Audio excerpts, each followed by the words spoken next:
رب اشرح لي صدري ويسر لي أمري واحلل عقدة من لساني يفقهوا قولي. The subject of debate today or tonight, we have to compare Prophet Muhammad sallallahu alaihi wasallam and Jesus Christ.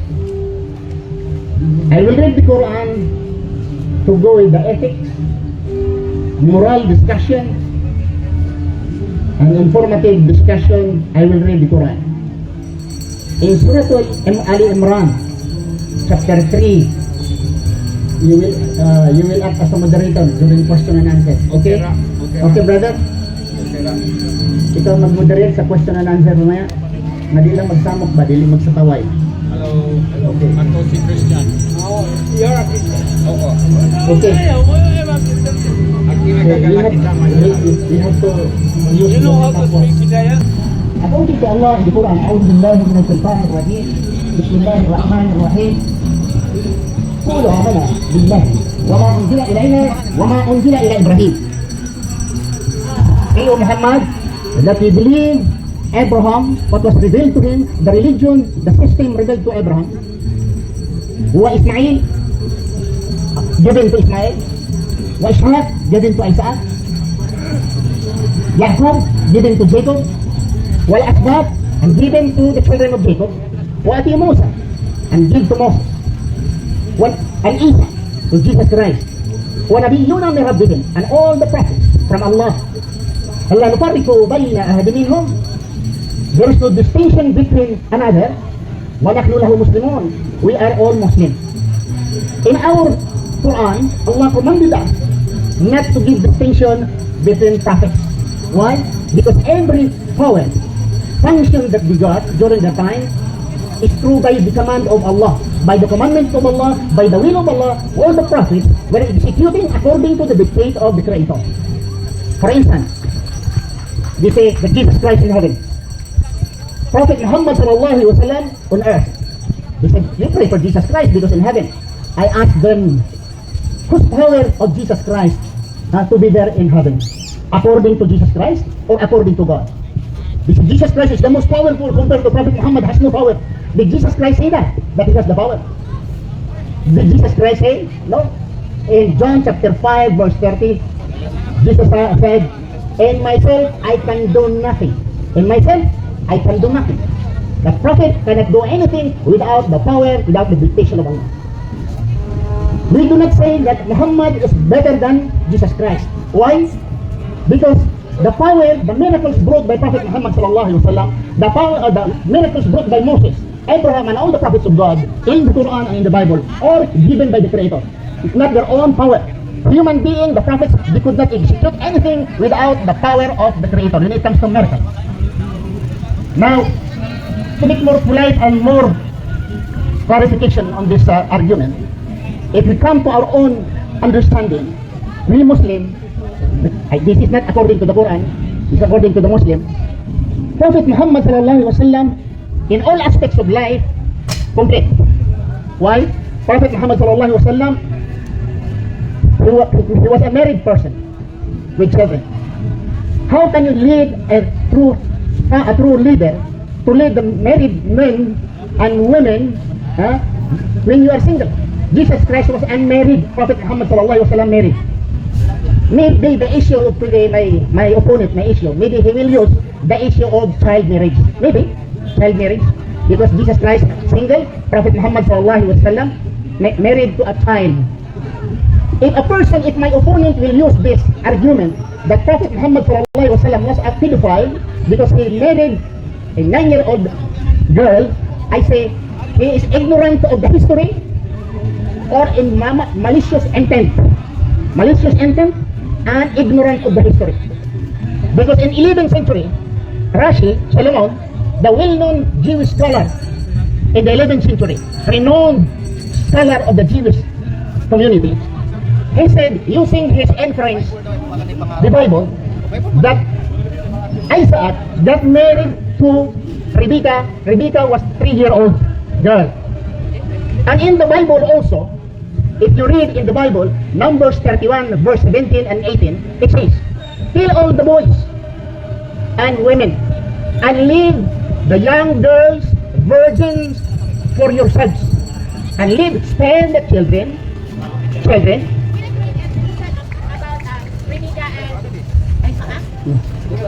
This is a debate. Afterwards, you can ask questions. Okay. Okay. You have questions, you can ask. Okay, excited. If someone will use this is history. Another minute because of the interruption. Okay, no problem. If he will use an argument that Prophet Muhammad ﷺ is immoral because he married 9-year-old woman, the Christians today, I can give you names, different names, Christians and Jewish people marrying 4-year-old, 5-year-old, 7-year-old ladies. If you are not contented, go to the artificial intelligence, go to Google or Wikipedia and type child marriage. The Westerners, they marry children at the age of 3, 4, 5. I got the names. If you will ask the names, I have the names here. Okay. Another issue of Prophet Muhammad ﷺ about killing. Maybe Prophet Muhammad ﷺ used to kill. And if the issue is about killing and losing his prophethood because he killed people, how about the Prophet Moses? He killed David also, a prophet of God. He killed many enemies. David, the prophet of God, according to the Bible and according to the Quran, David was a prophet. He killed also. Now, when it comes to Jesus Christ, we will never be a Muslim if we don't love, honor, respect Jesus Christ as a man of God. He was born without any male intervention. He was born miraculously, and now in paradise, and by the will of Allah, He will send back Jesus Christ on earth. Allahu alam when. But Jesus Christ, if you say that Jesus Christ is more higher than Prophet Muhammad ﷺ, first, all what he got during the time of Jesus Christ on this earth, he said, in myself I can do nothing.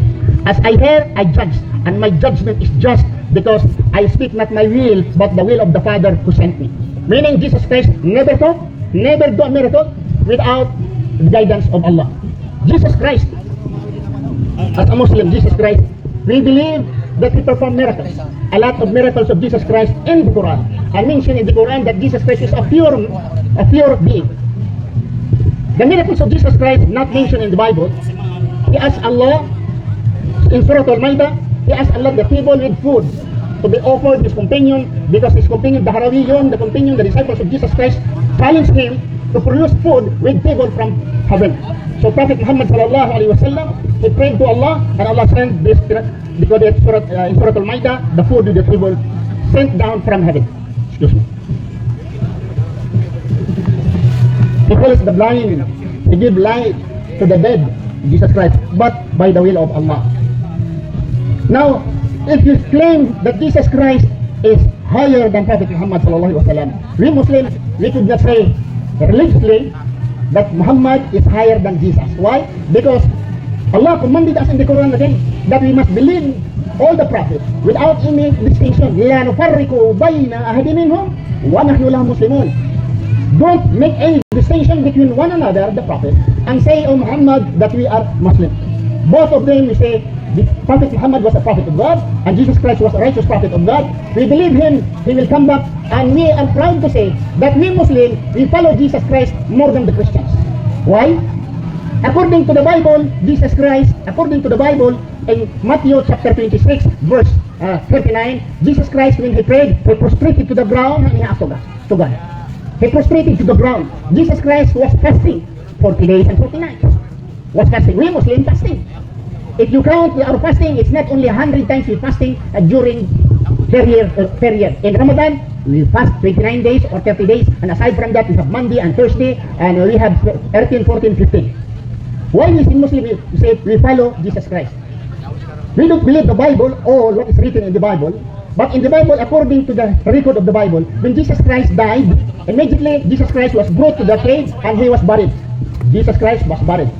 And never one of them sent to funeral parlor to embalm the body of Jesus Christ or to cremate the body of Jesus Christ. While the Christian today, they're embalming the body of their loved ones and cremating their loved ones, which in fact Jesus Christ, they are not following Jesus Christ. We follow Jesus Christ.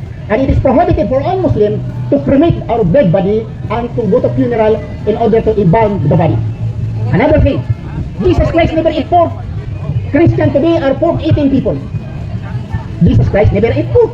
by tradition and by religion, the Judaism people, although we say Muslim, we say Judaism, the Jewish people, they never ate pork. Jesus Christ never ate pork. You also Muslim, we say, we don't eat pork. Another thing, why we follow Jesus Christ more than the Christian? Jesus Christ prayed to his God. My God, why hast thou forsaken me, according to the Bible? And Jesus Christ, according to 17:3 of John, he said, this is eternal life, that you may know you, that you are the only true God. Jesus Christ was praying to God in the Gethsemane, according to Luke and Matthew. Jesus Christ was praying to God. While the Christian today, they are not praying to the God of Jesus Christ, rather, they pray to Jesus Christ himself. They pray to Jesus Christ. Never, Jesus Christ never said, pray to me. He takes people to pray like this, Our Father, which art in heaven, hallowed be your name, thy kingdom come, thy will be done. Jesus Christ was teaching his followers to pray to God only, not to himself. This is that Jesus Christ is God. We say no, Jesus Christ never said I am God. Jesus Christ said I am a man. And at the same time, Jesus Christ is a man and God. Where in the Bible, Jesus Christ is a man and God? Jesus Christ is God. He said, I am a man that hath told you the truth.